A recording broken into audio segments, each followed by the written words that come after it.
नमस्कार, बहुत स्वागत है। 4 लाख आउटसोर्स अस्थायी तौर पर जो काम कर रहे हैं उन कर्मचारियों की सैलरी बढ़ोतरी को लेकर फाइनली कैबिनेट की तरफ से मंजूरी को लेकर एक नया अपडेट है।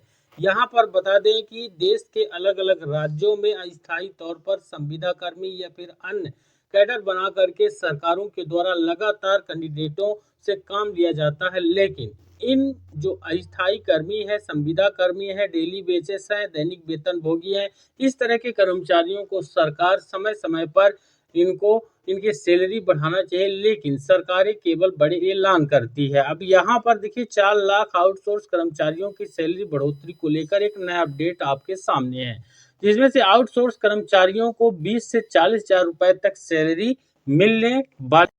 साथ ही कैबिनेट से मंजूरी को लेकर 2 महीने के बाद निगम के गठन का इंतजार यह कर्मचारी कर रहे हैं। उत्तर प्रदेश में आउटसोर्स सेवा निगम के गठन में 2 महीने की देरी हो चुकी है। 4 लाख से अधिक आउटसोर्स कर्मचारियों को अपने वेतन वृद्धि और अन्य सुविधाओं का लाभ लेने का बेसब्री से इंतजार है।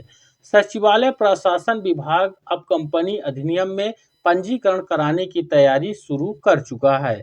आउटसोर्स सेवा निगम का प्रमुख उद्देश्य आउटसोर्सिंग कर्मचारियों को शोषण से बचाना है और सभी कर्मचारियों को बेहतर सुविधाएं देना है। आउटसोर्स सेवा निगम गठित होने के बाद कर्मचारियों को न्यूनतम 20,000 मानदेय दिया जाएगा।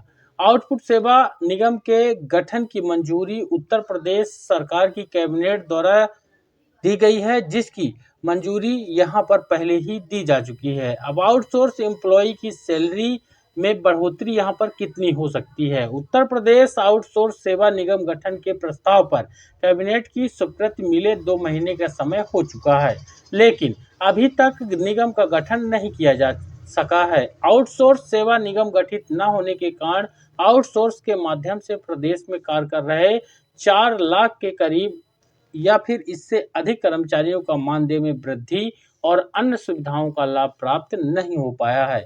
इस पर सचिवालय प्रशासन विभाग ने अब आउटसोर्स सेवा निगम के गठन के लिए कंपनी एक्ट में पंजीकरण कराने की तैयारी भी शुरू कर दी है। आपको बता दें कि आउटसोर्स सेवा निगम पब्लिक लिमिटेड कंपनी होगी। इस निगम को गैर लाभकारी संस्था के रूप में संचालित किया जाएगा।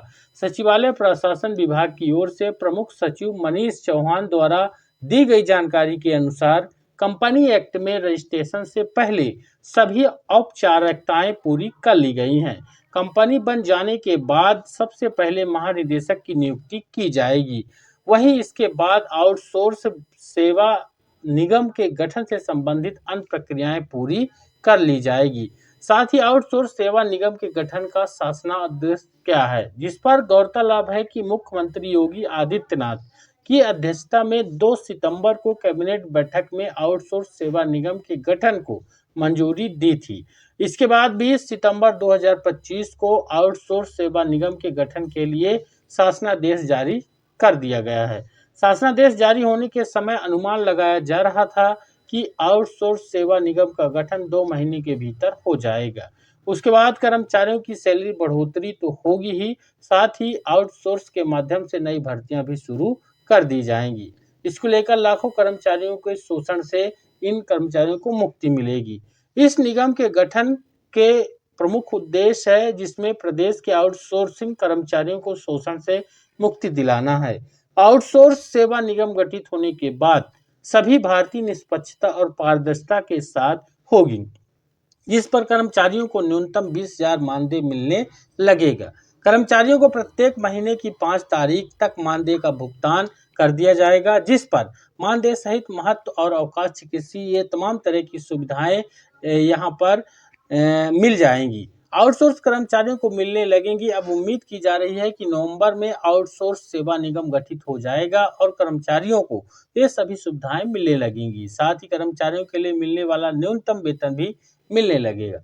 आपको बताएं कि आउटसोर्स सेवा निगम में 4 श्रेणियां निर्धारित की गई हैं, जिसमें श्रेणी 1 के लिए न्यूनतम वेतन 20,000 रुपये और अधिकतम वेतन 40,000 रुपये रखा गया है। 40,000 वेतन श्रेणी 4 के अंतर्गत आने वाले कर्मचारियों के लिए निर्धारित किया गया है। यह अब तक का सबसे ताज़ा अपडेट है आउटसोर्स कर्मचारियों को लेकर। इस पर अपनी राय कमेंट में बताइए। वीडियो को लाइक और ज़्यादा शेयर करके चैनल पर नए हैं सब्सक्राइब भी जरूर करिए। धन्यवाद।